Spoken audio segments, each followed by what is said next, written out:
하나님 말씀을 보겠습니다. 마태복음 6장 9절입니다. 마태복음 6장 9절.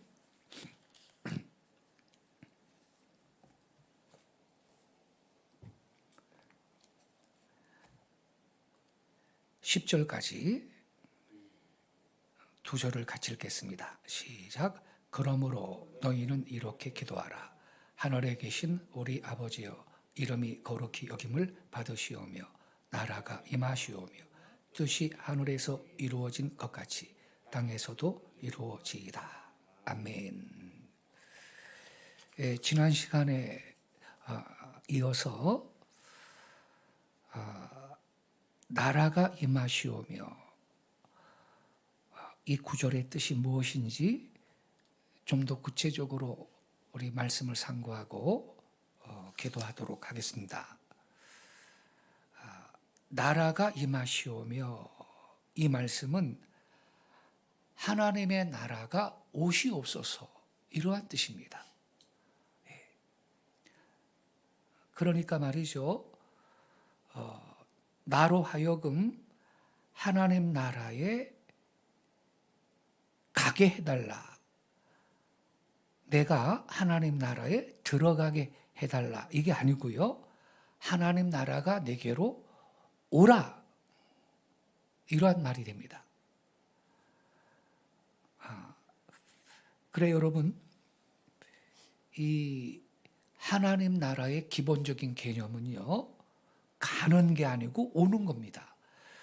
천국은요, 내가 가는 게 아니고 천국이 나한테 오는 거예요. 이것이 하나님 나라의 기본적인 개념입니다. 왜 그렇습니까? 하나님의 나라는 장소의 개념이 아니라 그랬죠. 하나님 나라는 통치를 의미합니다. 통치. 그래서 저와 여러분이 예수님을 구주로 영접하고 내 마음의 왕자에 예수님을 왕으로 딱 모시고, 주 예수님, 주님은 나의 주이시고 나의 왕이십니다. 내 심령을 다스려 주세요. 내 삶을 다스려 주세요. 우리 이렇게 기도하잖아요. 그러면 왕이신 주님의 그 통치권이 행사가 되는 거지요. 나의 심령 속에서, 내 삶 가운데에서. 그래서 하나님의 나라가 나한테 임한 겁니다. 심령 천국이죠. 그래서 천국은요, 기본 개념이 장소의 개념 이전에 장소의 개념이라기보다는 통치의 개념이다. 그래서 천국은 가는 게 아니고 오는 거다. 이것입니다. 천국이 내게 임한 사람만 장소인 천국도 갈 수가 있게 되는 거죠. 이러한 개념을 우리가 정리를 할 필요가 있겠습니다, 여러분. 그리고요, 이러한 기본적인 그 개념을 정리를 한 상태에서 좀 더 깊이 우리가 나아가야 되겠는데, 하나님의 나라, 곧 천국이 임하시오며 이 땅에 임하기를 원한다, 이 말이거든요. 하나님의 나라가 이 땅에 임하기를 원한다. 두 가지 뜻이 있어요. 두 가지 뜻. 하나는 현재적인 뜻이 있고요, 현재적인 뜻. 다른 하나는 미래적인 혹은 종말적인 뜻이 있는 거예요. 그 중에 현재적인 뜻이 뭔가? 그건요, 현 세상, 현 체제 속에 하나님의 나라가 임하여서 지상 천국이 이루어지기를 원합니다라는 그런 의미인 거예요. 이거는요, 총칼로 임하는 게 아니고요, 영적으로 임하는 하나님의 나라인 것입니다. 눈에 보이는 게 아니고요, 보이지 않는 가운데 하나님께서 계셔서 지배해 주시옵소서, 통치해 주시옵소서, 이러한 뜻이 되는 겁니다. 그렇다면 이 현세에 하나님의 나라가 어떻게 임한다는 것이냐? 여러분, 우리가 사는 이 현세는요, 모순과 부정과 불의가 많고요, 죄악이 너무나 많습니다.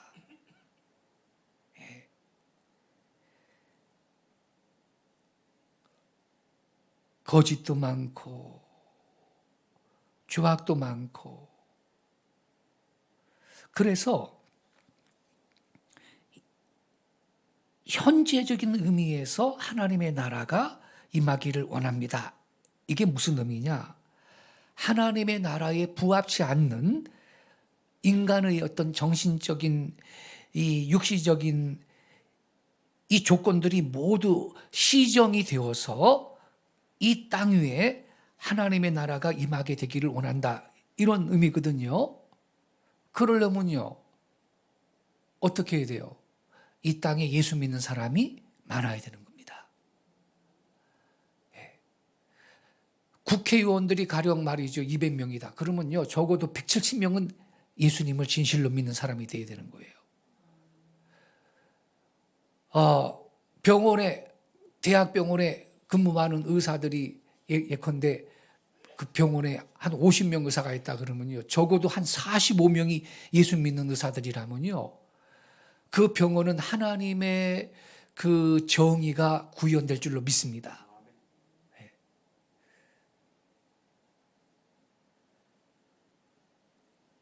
예컨대 TV 방송국에 PD들이 있죠. PD들이 한 50명 근무하는데 그 PD들 50명 중에 47명이 예수님을 믿는다. 예수님을 영접하고 예수님을 왕으로 영접하고 예수님의 통치를 환영하고 주님과 동행하는 사람이다. 그러면요, 동성애를 조장하는 연속곡을 만들겠느냐고요. 안 만들겠죠. 그러니까 우리가 이 현재적인 의미에서 하나님의 나라가 임하기를 원한다, 나라가 임하시옵소서, 이렇게 기도한다면 우리는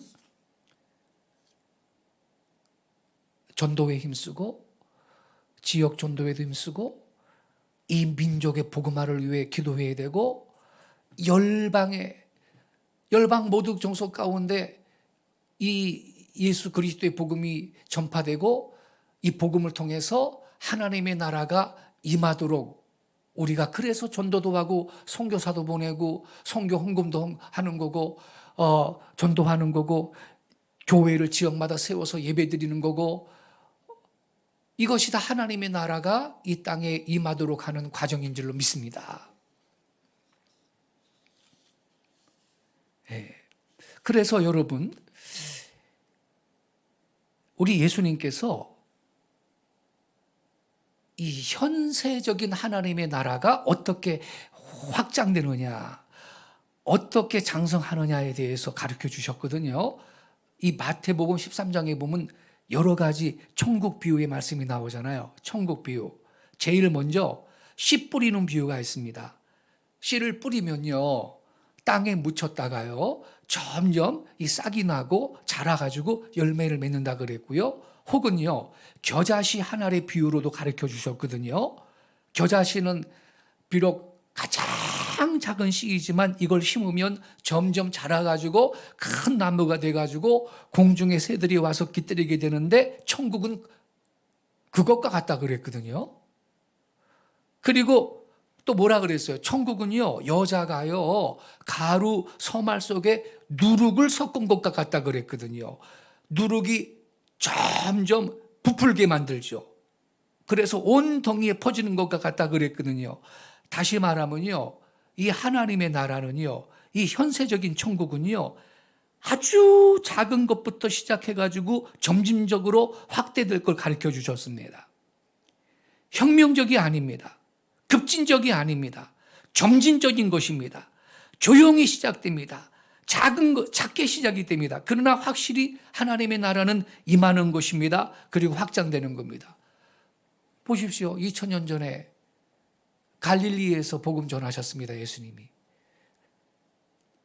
겉으로 볼 때는 대학도 졸업하지 못했던 제자들입니다. 예. 물고기 잡던 제자들. 그런 제자들하고 그것도 12명하고 말이죠. 그렇게 시작하셨습니다. 예수님이. 그런데 지금 여러분 온 세상에 복음이 전파되고 교회들이 있고 하나님의 나라가 임하지 않았습니까? 세상 악한 영과 전쟁을 하고 있고 전투적인 교회지만 하나님의 나라는 지금도 확장되고 있는 걸 믿습니다. 누룩이 가루 속에서요 퍼지듯이 하나님의 나라가 온 세상, 온 사회에 퍼질 때가 있을 것을 우리 예수님은 2000년 전에 이미 바라보셨고 가르쳐 주신 것이고 그것이 지금 현실이 된 것입니다. 그렇다면 이 하나님의 나라하고 이 세상 나라인 인간 사회하고 어떤 관계가 있는 것이냐? 아까 말씀드렸듯이 천국이 개인적으로 또 가정적으로 임하게 될 때 점점 그 사회의 정치, 경제, 문화 각 방면에 영향을 끼칠 거 아닙니까? 그렇죠. 그리하여 우리 사회를, 이 나라를 점차 순화시킬 것이고 점점 성화시킬 것이고 마지막으로는 온 사회를 도덕적으로 중생시킬 날이 있을 것입니다. 그래서요 교회는 힘이 있어야 되는 거예요.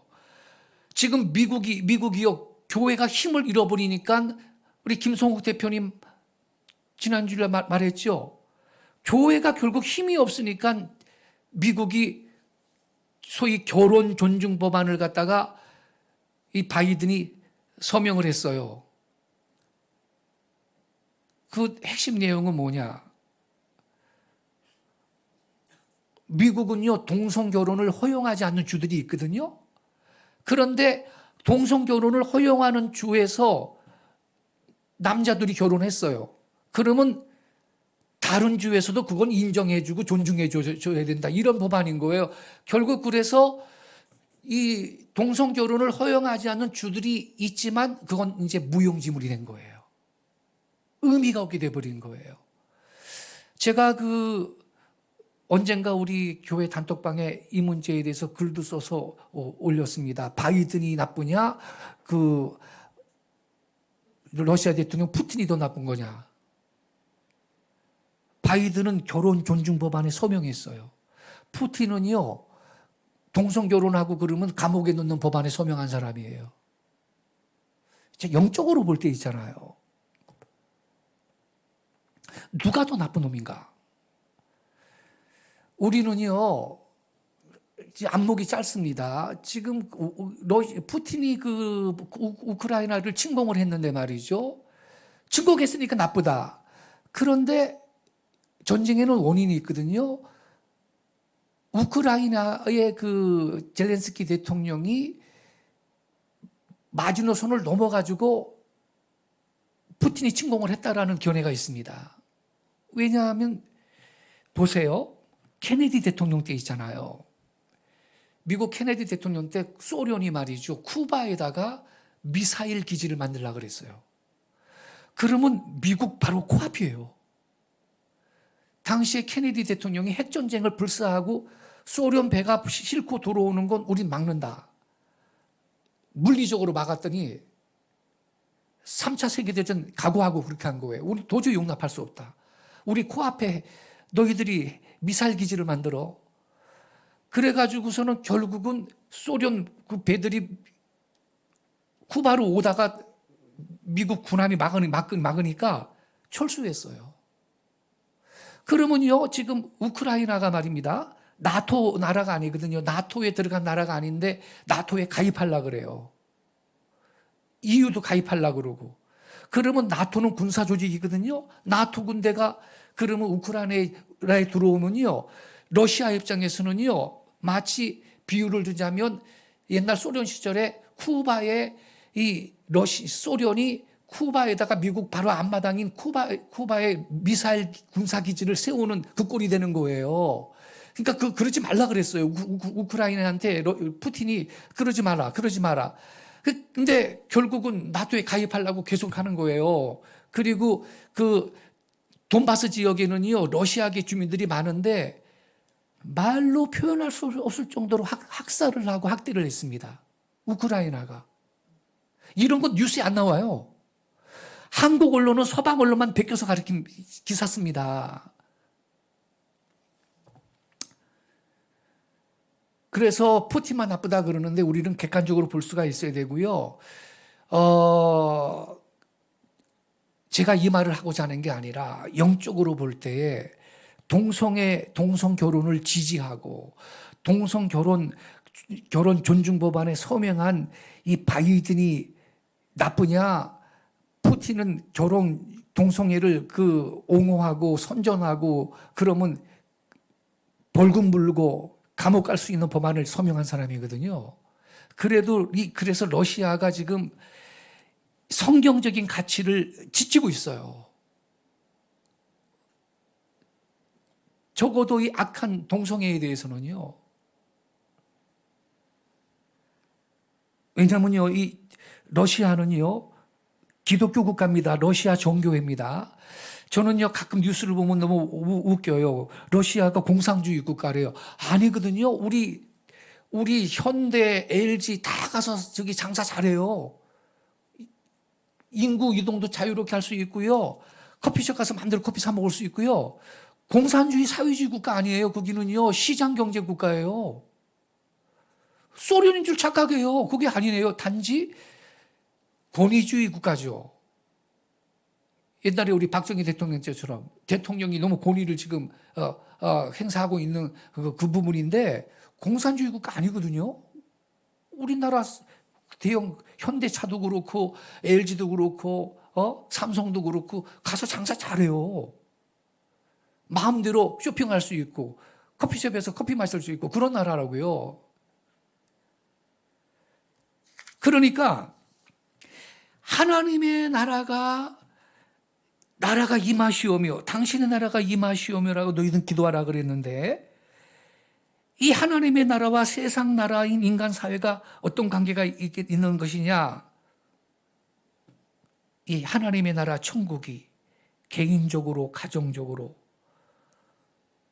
임하게 될 때 더욱 많은 다수의 사람들이 예수님을 영접하고 더 많은 가정이 믿는 가정이 되고 더 많은 개인들이 믿는 사람들이 될 때 예수님의 통치를 환영하고 주님을 왕으로 예배하는 그러한 국민들이 가령 우리 한국의 4,500만 인구 중에 절대 다수가 될 때 지금 우리 1,000만 기독교인 그러잖아요.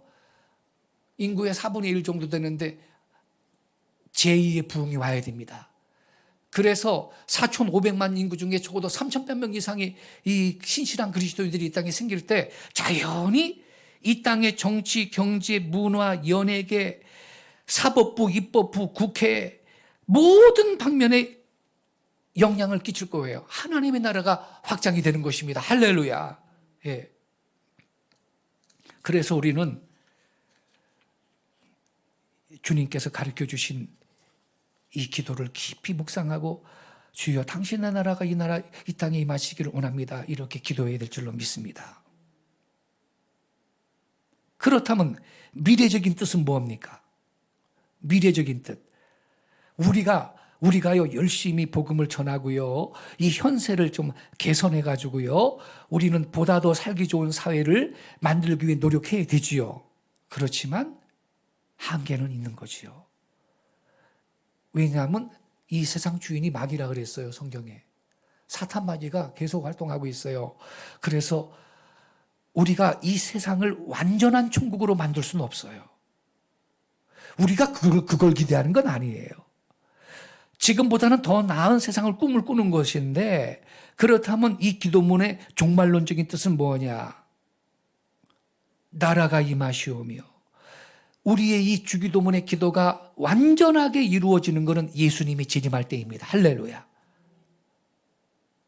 하나님의 나라가 2000년 전에 예수님의 인격과 사역을 통해서 2000년 전에 임했고 제자들의 복음 전도를 통해서 지금 확장되어 왔어요. 계속 확장되고 있지만 예수님이 언젠가 재림하실 때에는 원수 마귀를 무적행에 가둬버리고 말이죠. 주님께서 철장 권세를 갖고 칠이 통치하시는 나라가 이 땅에 임하는 겁니다. 할렐루야. 그건 하나님의 나라가 완전하게 임하는 것이죠. 예. 완전하게 임하는 거예요. 그래서 더 이상 거기에는 불의가 없어요. 눈물도 탄식도 없어요. 슬픔도 없어요. 귀신의 유혹도 없어요. 사탄을 가둬버렸는데요. 하나님의 거룩한 나라와 뜻이 온전히 이루어지고 그때는 모든 행복과 풍요가 이 땅에 가득 차 넘치게 될 줄로 믿습니다.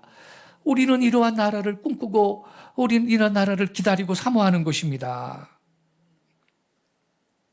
그래서 여러분, 이 현세는 온전치 못하기 때문에 우리는 종말을 대망하며 믿음 생활을 해야 하는 것입니다. 그래서 우리는 예수 그리스도의 재림을 기다리는 자세가 필요하다 이 말입니다.